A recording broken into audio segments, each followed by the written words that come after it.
Kaka na dada, baba na mama wapenzi katika Kristo, tunayo furaha mara tena ya kuwakaribisha katika jina la Yesu Kristo kwenye kipindi mwongozo wa kujifunza Biblia, lesoni ya shule ya Sabato. Tuko kwenye robo ya pili mwaka 2025, tunazungumzia jinsi ya kujifunza unabii, na tunakuja kwenye somo la 3 kwa juma hili linalozungumzia le métaphore du mariage, ama tunaweza sema kwa Kiswahili tamathali za semi kutoka katika ndoa.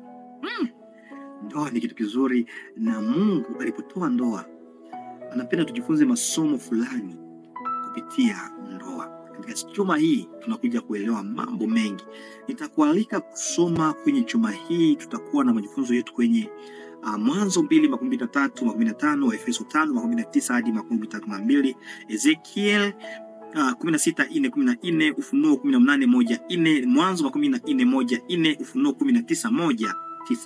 Fungu la kukariri mpendo mtazamaji ni Ufunuo 19:9. Linasema, naye akaniambia, andika, heri walioalikwa kwa karamu ya harusi ya mwana kondoo. Akaniambia, maneno haya ni maneno ya kweli ya Mungu. Heri wale walioalikwa kwa karamu ya harusi ya nani? Ya mwana kondoo. Nazingatia neno harusi ya mwana kondoo tunapozungumzia tamathali za semi kutoka katika ndoa. Basi ukiongozwa na Roho Mtakatifu, njoo tuingie kwenye utangulizi.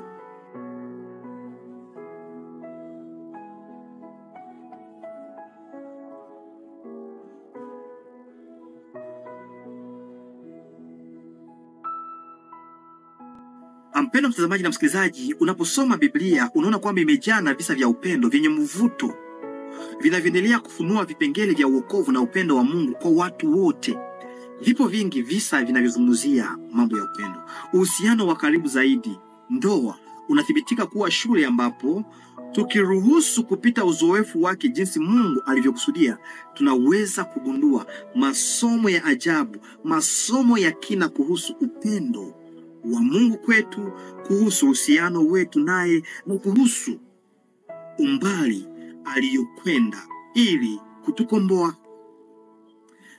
Lakini dhambi imeharibu ndoa zingi. Mpaka siku hizi ndoa haina tena uzito ule ambao Mungu alitaka uwe nao.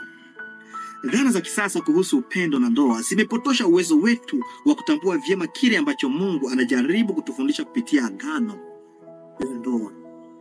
Ingawa hali hii ya mwanadamu ya dhambi imepotosha sana ndoa na karibu vitu vingine vyote, ndoa bado inaweza kuwa njia yenye mvuto ya kufunua ukweli, hasa ukweli wa kiunabii.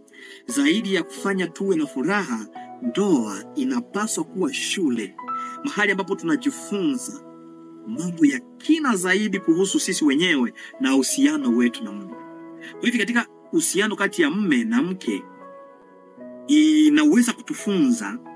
Ndoa ni kama shule ambayo ni lazima itufunze uhusiano ambao Mungu anao na kanisa lake. Sijui akina baba na mama mnanielewa vizuri. Naomba ili kwamba mmoja wetu asikosewe moja wapo masomo haya, kwa sababu yatakuja kutengeneza tena ndoa zetu vizuri na kuelewa upendo wa Mungu kwetu na kile ambacho sisi tunahitajika kumfanyizia Mungu sisi kama bibi harusi.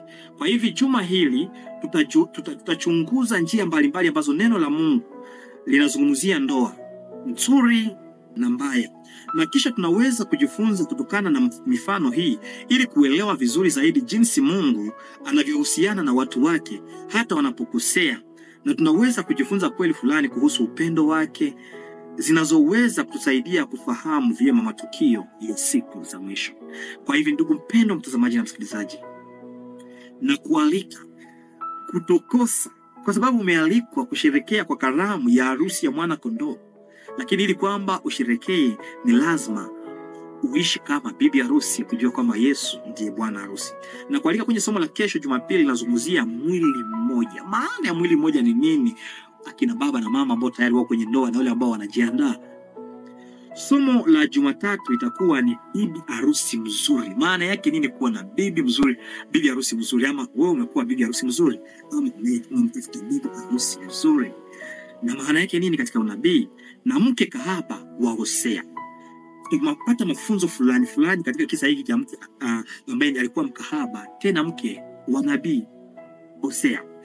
Jumatano tutaona Isaka na Rebeka, uhusiano wa ndoa kati ya Isaka na Rebeka. Kwa hivi ni somo la mguso, vijana, wasichana, wavulana, baba na mama, sote tutakuja kubarikiwa katika somo la juma hii.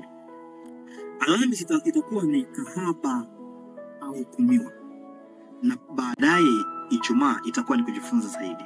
Mpendwa, na kualika kupokea kubali aliko la kuhudhuria kwa karamu ya mwana kondoo.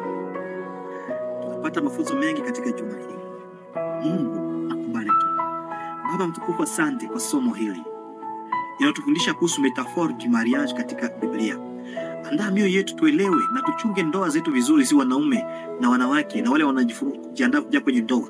Na hasa sana tuelewe nini unataka tujifunze katika ndoa, hasa sana katika uhusiano wetu na Mungu wetu, upendo unao kwa ajili yetu, katika jina la Yesu Kristo, amina. Ndugu, subscribe, like na kushare kwa watu wengine. Wasambazie watu wengi, tubarikiwe pamoja.